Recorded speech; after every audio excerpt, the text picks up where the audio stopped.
दोस्तों, एक लड़का अपनी दोस्त की शादी में फूल लेकर बारात जाता है और जाते ही वहां पर छा जाता है, हर तरफ उसी के जलवे होते हैं, क्योंकि वह वहां पर पहुंचते ही नाव को 10,000 दे दिया, पंडित जी को 10,000 दे दिया। जयमाल स्टेज पर जो है वहां पर भी पैसे लुटा देता है, जो ऑर्केस्ट्रा वाली थी उन पर भी रुपयों की बरसात कर देता है, जो दूल्हे की सालियां थी उनको तो मालामाल कर देता है। अब दोस्तों, यही सब देखकर जहां पर वहां के लोग उसके दीवाने हो जाते हैं, लड़कियां भी उसको चाहने लगती हैं। वहीं पर दोस्तों, कुछ गांव के लड़के थे जिनकी नजर में वो खटक लगता है, चुभने लगता है, क्योंकि जो महफिल वो लोग लूटना चाहते थे दोस्तों, वो महफिल दूल्हे का दोस्त लूट लेता है और इसलिए वो लोग उससे मारपीट कर लेते हैं। उस पर जो है एक महिला के इज्जत को बर्बाद करने का इल्जाम लगा देते हैं। अब दोस्तों, फूल लेकर गया था वो लड़का भोकाल जमाने के लिए, लेकिन दोस्तों उसकी इज्जत की लोग धज्जियां उड़ा देते हैं। दोस्तों, एक बहुत ही अच्छी कहानी है, बहुत शानदार कहानी है। आइए जानते हैं पूरी कहानी वीडियो में। लेकिन वीडियो में आगे बढ़ने से पहले बस ही रिक्वेस्ट, वीडियो को लाइक कर दीजिए, चैनल को भी सब्सक्राइब कर लीजिए ताकि मेरा हौसला बढ़ता रहे। दोस्तों, ये कहानी है उत्तर प्रदेश के कन्नौज जिले की। एक लड़का जिसका नाम ब्रिजेश होता है, उसकी शादी कन्नौज की एक लड़की से तय होती है।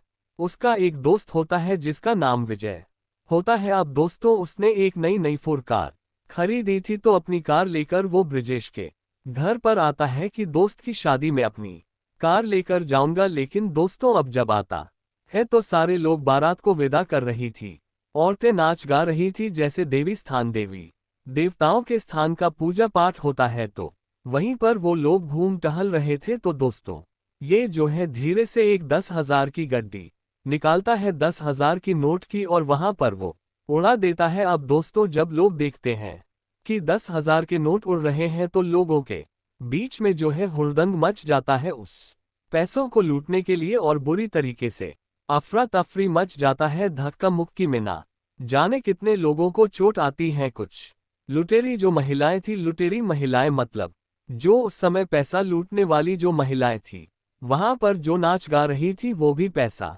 लूटने लगती है, उनके कपड़े तक गंदे हो जाते हैं। और दोस्तों, 1015 मिनट तक सारा प्रोग्राम ठप हो जाता है। तभी ब्रिजेश उससे कहता है कि यार, यह कौन सा तरीका है यार, लोग -20 उड़ाते हैं, तू 100-200 उड़ा दे, पूरा 10,000 की यार गड्डी लुटा दिया। और इस तरीके से यार देख, धक्का मुक्की में फूफा जी को चोट लग गई, रुपए लूटने के चक्कर में लोग उनको कुचल दिए। तो विजय बोलता है, यार फूफा जी को पैसा लूटने की क्या जरूरत थी यार, मैं तो बच्चों के लिए और महिलाएं जो नाच रही थी उनके लिए लुटाया था। तो ब्रिजेश कहता है, यार इस तरीके से तू लुटा आएगा तो फूफा, क्या मैं भी गाड़ी से उतर कर लूटने लगूंगा? ऐसे भी भला कोई लुटाता है? तो बोलता है, यार कोई बात नहीं, ध्यान रखूंगा। लेकिन दोस्तों, बारात निकलते निकलते वो 10-20 हजार और लुटा देता है। और उसके बाद जब वो बारात में पहुंचता है, वहां पर लड़की के घर पर पहुंचता है, तो दोस्तों द्वार पूजा होता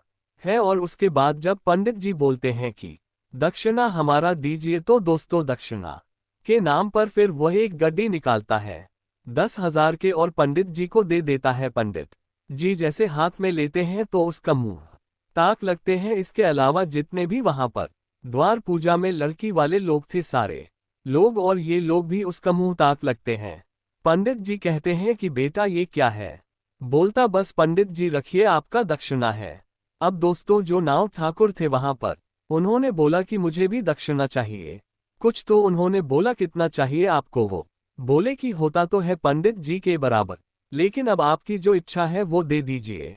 फिर वो दोस्तों उन्हें भी एक गड्डी दे देता है, कहता है जब बराबर है तो बराबर लीजिए। अब सारे लोग जो है उस बेचारे नाव ठाकुर के ऊपर जो है आपत्ति दर्ज करने लगते हैं, कहते हैं कि अरे इसका ऐसे कैसे होता है, 10 लाख रुपए का तो इसका काम है। लेकिन दोस्तों, उसने कहा कोई बात नहीं, जब पंडित जी के बराबर इनको चाहिए तो जो दे दिया दे दिया, क्या दिक्कत है आप लोगों की, मैंने दिया ना। अब दोस्तों, वहां से सारे लोग द्वार पूजा का रस्म खत्म होता है, जयमाल स्टेज की तरफ जाते हैं। लेकिन अब हर किसी की नज़र जो है वह विजय के ऊपर रहती है, क्योंकि दोस्तों वो लग भी रहा था वैसे ही।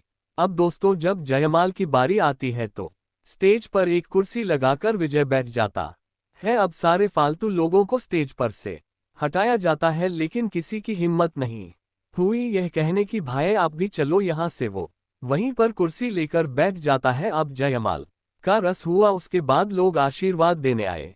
तो जो कुछ लड़कियां थी दुल्हन की तरफ से, तो वह जो है थाली में फूल लेकर जो भी जाते थे उनके ऊपर ऐसे बरसाती थी फूल। तो वहां पर बैठा था विजय, उसके ऊपर भी बरसा देती थी। और बदले में दोस्तों उसने कहा यार इतना मेहनत तुम लोग कर रहे तो मैं भी कुछ फर्ज बनता है। वह दोस्तों उनके ऊपर फिर रुपए लुटा देता है। अब जब रुपया लुटता देख तो और कुछ लड़कियां आ जाती हैं। अब उसके ऊपर फूल लुटाते हैं, उनके ऊपर पैसे लुटाता है। इस तरीके से दोस्तों लोग मजा भी ले रहे थे, लोगों को मजा भी आ रहा था ये सब देखने में।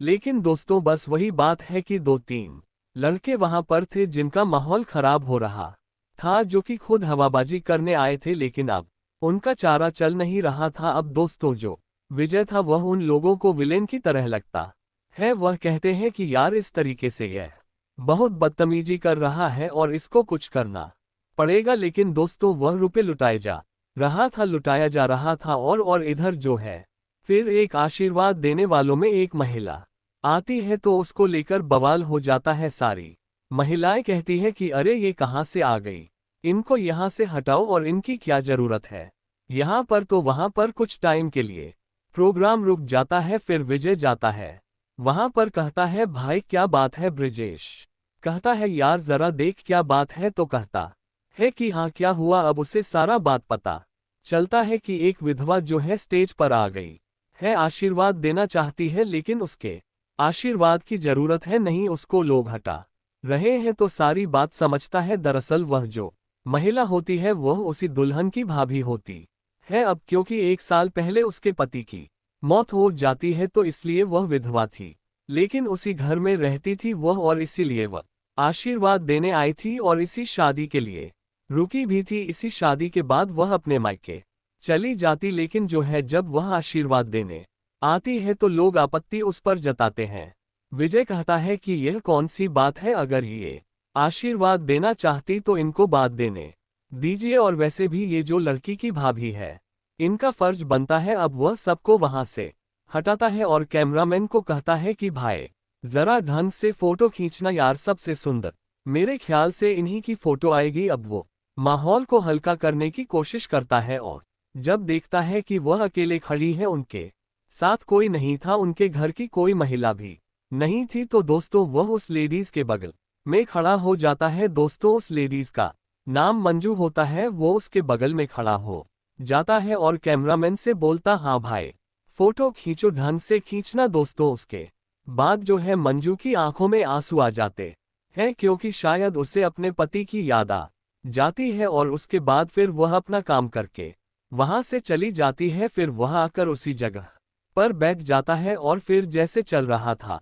वैसे चलने लगता है। तभी ये जो तीनों लड़के थे जिनके नज़र में विजय चुभ रहा था वह स्टेज पर चले जाते हैं और उसके बाद विजय से झड़प करने लगते हैं। कहते हैं तू लौंडियाबाजी कर रहा है और तू जो है यहाँ पर नवाब लगा है क्या, जो स्टेज पर बैठा है कुर्सी लगाकर, और कोई तो नहीं बैठा है। अब दोस्तों उसके समझ में नहीं आता कि यह लोग क्या कह रहे हैं। अब तभी जो ब्रिजेश था वह अपने सामने ही उसके ससुर खड़े थे, उसका और एक साला था जो उसी लड़की के बराबर की उम्र का था, उसको बुलाता है और कहता है कि देखो वो लोग क्या, उनको क्या प्रॉब्लम है, मेरे दोस्त के साथ बदतमीजी कर रहे हैं, जरा माहौल वहां पर शांत कराए। अब दोस्तों वो लोग आते हैं, कुछ और लोग आ जाते हैं, बोलते हैं हाँ भाई क्या हुआ। तो ये लड़की कहते हैं कि देखो ये लौंडिया बाजी कर रहा है और रुपए दिखा रहा है, हमारी बेइज्जती कर रहा है। अब गांव वाले जो थे, जो उनके घर के लोग थे, वो इन लड़कों को जानते थे, इनके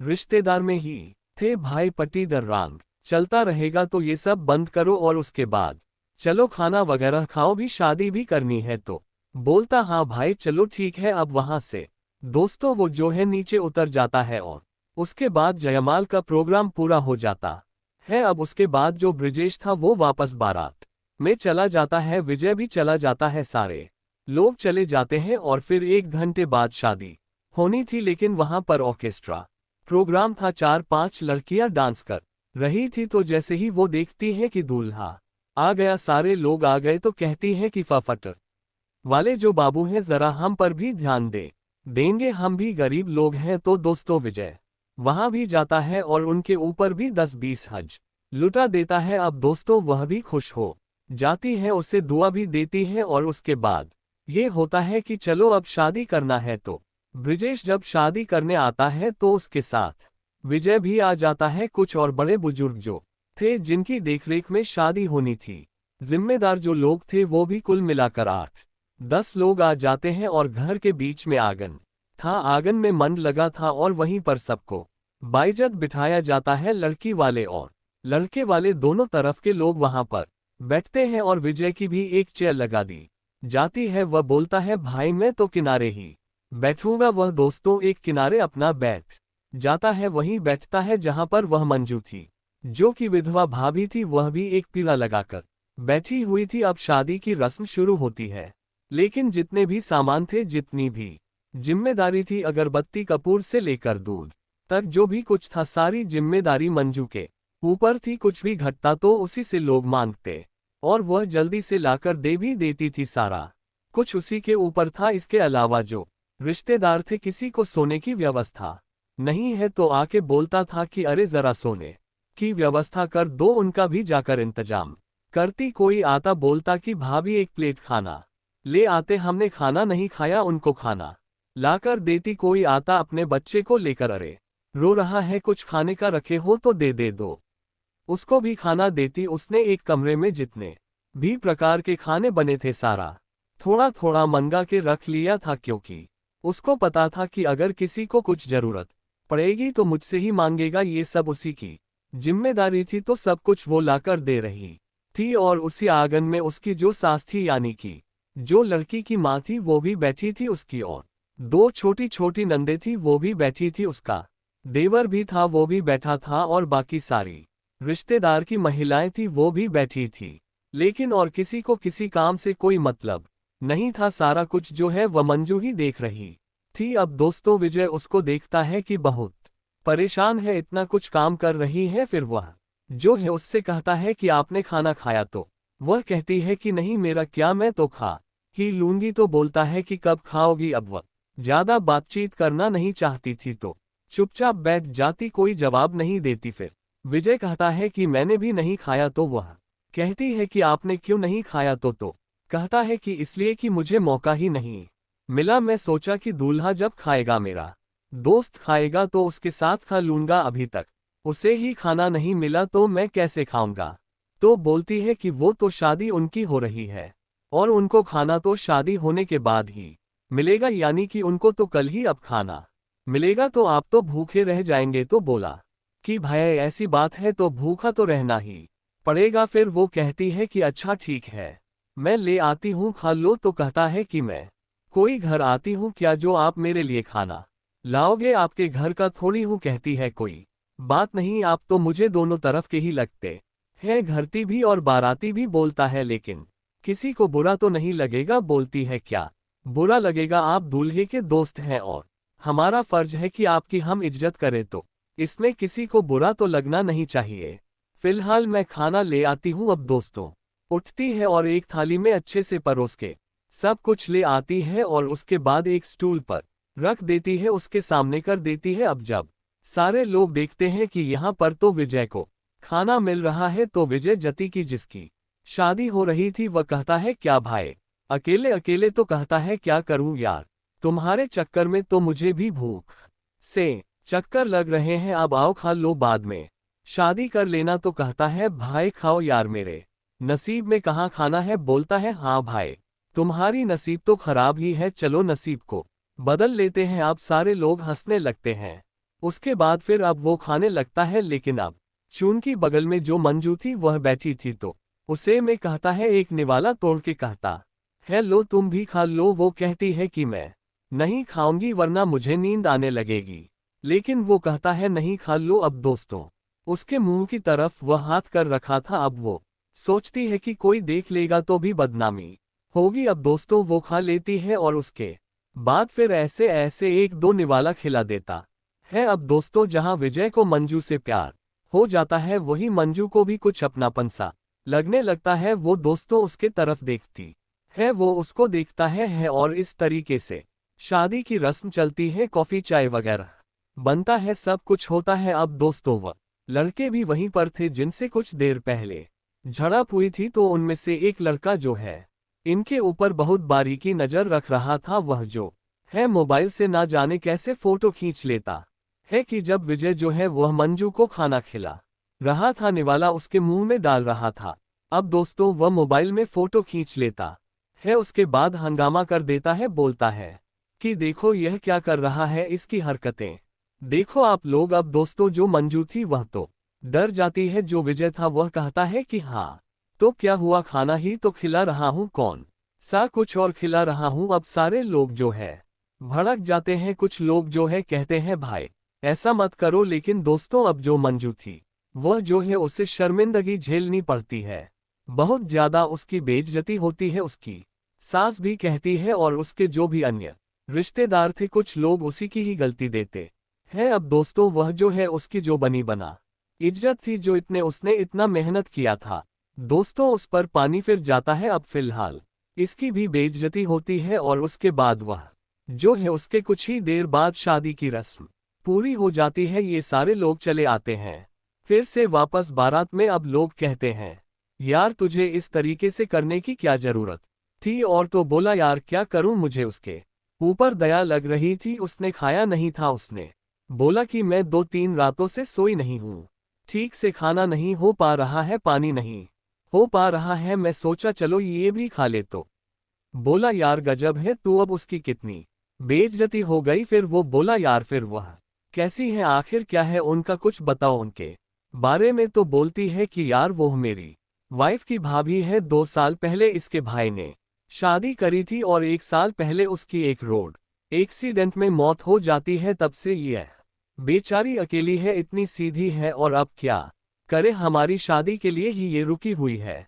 इस शादी के बाद जो है यह अपने घर चली जाएगी, इसके माता पिता कहीं इसकी शादी करेंगे, लेकिन बस इसी शादी की वजह से यह इस घर के जिम्मेदारियों को उठाते हुए यहाँ पर रुकी हुई थी। तो विजय कहता है यार अगर मैं इससे शादी कर लूं तो तू क्या कहता है। तो दोस्तों हैरान हो जाता है, कहता है यार ठीक है, मान लिया कि यह विधवा है, लेकिन इससे अच्छी लड़की तो कोई मिल नहीं सकती, और अपने मम्मी से पूछ ले, गारंटी मान जाती है, क्योंकि वही मानेगी तभी होगा। तो वो यार वो तो मान ही जाएंगी, लेकिन यार मैं क्या बताऊं, मुझे वाकई में बहुत पसंद है, मुझे ऐसी ही लड़की चाहिए जो कि एकदम जिम्मेदार हो, और उसकी सादगी देख कैसी है, सब कुछ उससे बयां करता है। तो बोलता है भाई ठीक है, जब मेरी यहाँ से पत्नी जाएगी मेरे घर पे तो मैं उससे बात करूंगा तेरे और उसके शादी के बारे में। यार वाकई में बहुत अच्छी लड़की है। दोस्तों इसके बाद जो है जूता छिपाई का रस्म होता है, जो सालियां थी वो कहती हैं 51,000 चाहिए। ब्रिजेश कहता है अरे यार इसको देखकर पैसे तुम लोग मत मांगो, मैं जो है गरीब हूँ, इसकी तरह अमीर थोड़ी हूँ। सालिया कहती है कोई बात नहीं, आपका दोस्त अमीर है तो उसी से पैसे ले लो। तो कहता है अगर इतने पैसे चाहिए तो इसी के जूते चुरा लो। वो कहता है कि मेरे जूते चुराओगा दुल्हन ये ले जाएगा, जूते मेरे चुराओगा। तो इस तरीके से खूब हंसी मजाक होता है, लेकिन जो बड़े बुजुर्ग आते हैं कहते हैं यार कुछ दे लेके खत्म करो बाबू, क्यों इतना जो है तुम लोग टाइम बिता रहे हो, बहुत काम है। तो दोस्तों जो है फिलहाल जो ब्रिजेश के पिताजी थे 000 देते हैं और ब्रिजेश के जूते वापस कर दिए जाते हैं। लेकिन वहां भी जो था विजय उनको वह पैसे दे ही देता है, जो मांग रही थी 000 उनको दे देता है, कहता है लो यार खुश रहो।